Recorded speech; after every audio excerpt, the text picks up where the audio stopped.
What's up, everyone? Paul here from the Hoops Crew to talk about finally a win. It is our round 16 matchup against the Essendon Football Club, and we got the chocolates against a team who honestly, didn't really belong on the ladder where they still currently reside in fourth.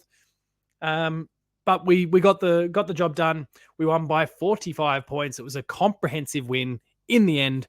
After, as I scroll down the worm here, a start that was solid, but things weren't quite clicking.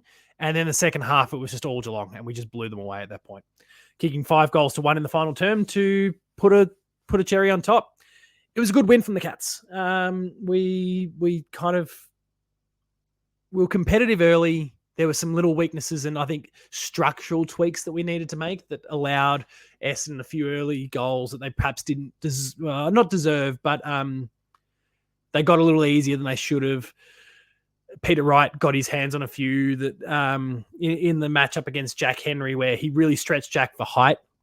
And that caused a lot of issues early on, but we changed some structural pieces around to support Jack as well as some of the other matchups, and they all became kind of winning contests in the second half of the match. The forward line really started to click. The delivery inside was awesome. The defensive pressure from the midfields was important as well, and we ended up winning pretty comprehensively. As I pick through some of the team stats first, it really does support what I was just talking about there. Disposal count, great. Kicks, handballs, about the same, whatever. Inside 50s, the Bombers delivered it more inside 50, but the thing that shows that midfield was on and playing in the way that they were in those first 7 games of the season was specifically the efficiency inside 50. Essendon was well below their average for the season. We were below our average, but fairly negligible sort of difference of 1%. They were 13%. Rounded off 13% below their seasonal average tonight. And I think a lot of that came from specifically the midfield. Early days, that number would have been a lot higher. And I wish I could get a quarter by quarter breakdown of this stat. I don't have that available to me right now.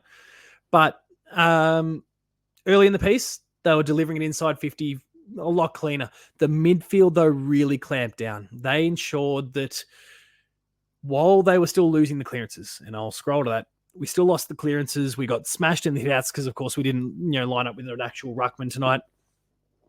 And we went against Draper and Goldstein, the ruckman with the most hitouts of any ruckman of all time, and then a pretty athletic up-and-coming ruckman in Sam Draper. We got belted there.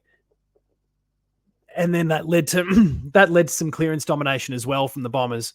But what we did, and it was really highlighted with that efficiency inside 50 stat, was that whilst the Bombers were getting that final kick out of the center square, it was under heavy pressure, and so it wasn't lace out like what we've seen Carlton's midfield do last week and other opposition teams do to us over the course of the last few months, where they've been able to come bursting out of the middle and then deliver it lace out to a leading forward.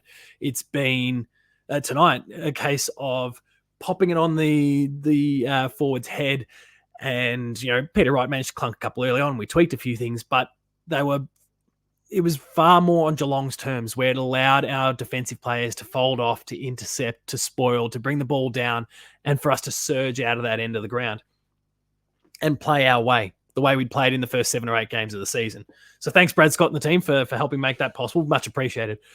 But no, a massive shout-out must go to our midfield unit, who applied all of the right kinds of pressure. And if I go looking for tackles and those sort of things, it might have started to shift towards Essendon towards the end because they were chasing tail more.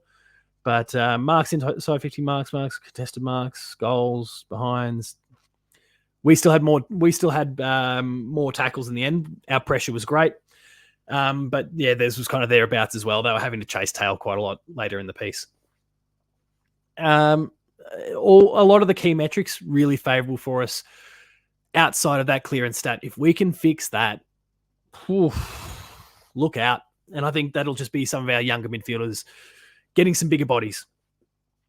This will take time, but we're in a pretty good spot. And I think if we can bottle what we had in the second half, we'll be much better off for it going forward. All right, let's shift to some player stuff, which is overwhelmingly positive. I don't really have anything negative to say about anyone tonight. It was very much the team effort. You can see here in the disposal figures, very, very much shared.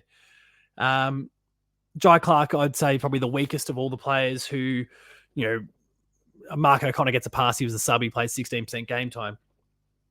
I think Jai probably just needs a break and needs a bit of a rest at the moment. Not because he's not up to it, but I think he's probably tired. He's had to shoulder a lot of responsibility that a second-year player probably shouldn't have to shoulder in the absence of Danger, in the absence of Guthrie, in the absence of Bowes at different stages. Like, we've had lots of players out, and he's had to pick up a lot of slack. Tanner Bruin now more recently. He's had to pick up a lot of slack, and I think he's looking a bit tired. He's probably in need of a rest. I love the way he plays. He's combative. He loves a contested possession. He wants to burst his way through a contest. All the right qualities are there. I just think he needs a spell. And so I hope he gets that just to rest up, nurse the body, have a few ice baths, get rid of any kinks in the system, and come back stronger again in the next couple of weeks. He absolutely deserves that spot. He deserves to hold on to that spot, but give him a week just to recharge and reset and come good. Beyond that, it was a pretty great effort. Shannon Neal showed some signs as the key forward for the secondary key forward for the night behind Jeremy Cameron, who took a little while to fire himself, but then really clicked into gear in the second half in particular. Gary Rowan was sensational the whole game. Really, really, really positive on what Gary delivered. Finally getting to play a 4-quarter game too. It's been a fair while. And those guys were well supported then by the likes of Graham Myers, by the likes of Tyson Stengel, who also kind of really clicked into gear in the second half. Brad Close, the usual figures around him. That said, amongst those is also Ollie Dempsey, who had 25 disposals and was absolutely sensational. Hard to make an argument for Ollie to not be best on ground today. It was an incredible effort from him, and he continues to make a charge for the rising star. And I hope he wins it. He's in white hot form. It's been awesome to see. He could well have kept goal of the year tonight too, with the little very soccer style outstepper. Goal of the week for sure. And I'm trying to think of any, and I'm sure I'm forgetting something, but I can't think of any mind blowing goals that we've seen so far this season. So he might be right up there. It's not like it doesn't fit. It's all class. It was a really classy goal that he got tonight. Very smartly navigated and a brilliant little outstep goal in a game that we saw a lot of soccer elements creep in. Beyond that, Jack Bowes, I want to make a big fuss about. I know it's been pretty well documented that I'm a big fan of what Jack is providing the Cats.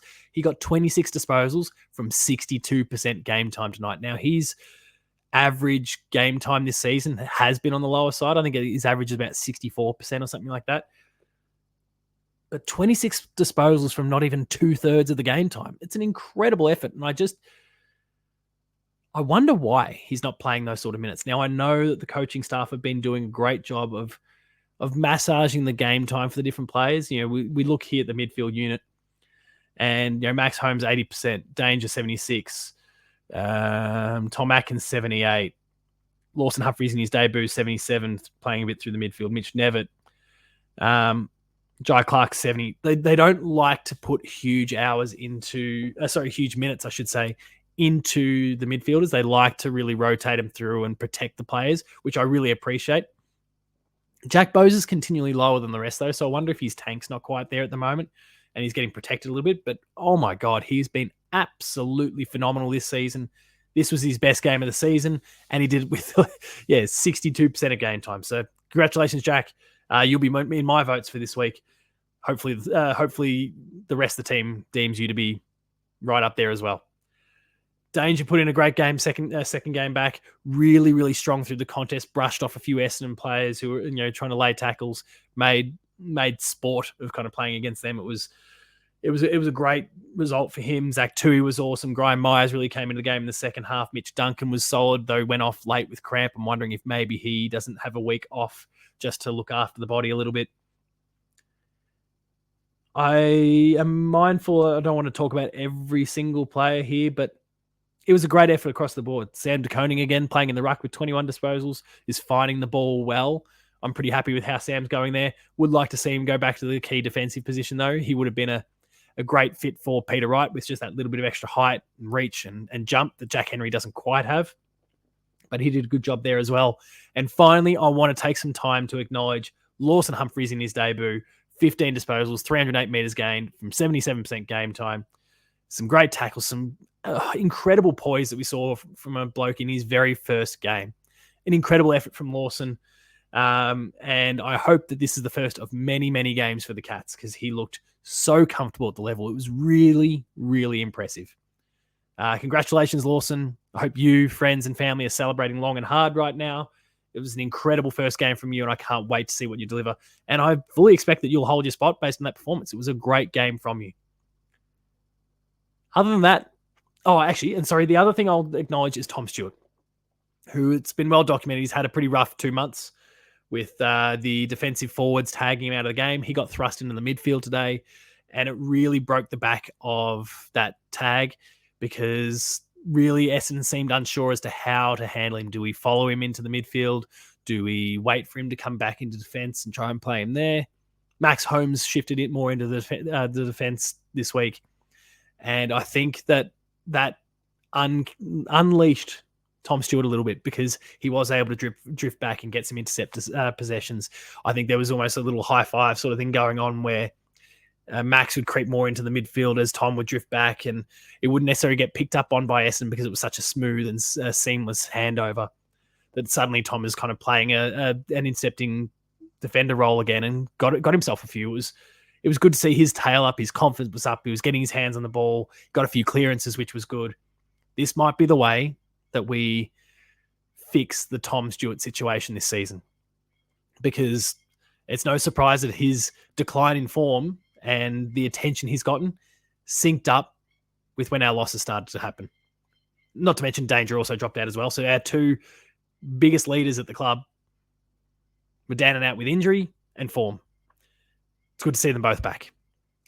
Cats fans, that was my take, my initial reaction on the game. I'm recording this at about 12:30 at night. I'm shivering. 1 a.m. at this point, shivering and shaking in my shed. I'm going to go get inside. Check out all the Hoops Crew content on the YouTube channel. Subscribe if you haven't already done so. Check out Postgame Live. There was about 2 hours of me chatting with a whole range of awesome Geelong supporters, all piling in to let me know their thoughts on the game.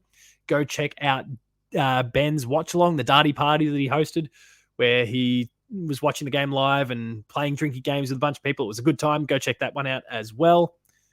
Check out all of the awesome content that's on the YouTube channel as well. There'll be videos from me over the course of the week. Visit the Patreon, where you can get early access to stuff. You can sign up, get 1 week where you can just check out all the things that we're offering there for $0. And then for the cost of one singular coffee for an entire month, you get access to a giant library of stuff that is exclusive for patrons as well. For me, you'll catch me at Paul James Games. And until next time, remain Geelong strong, and I'll see you later.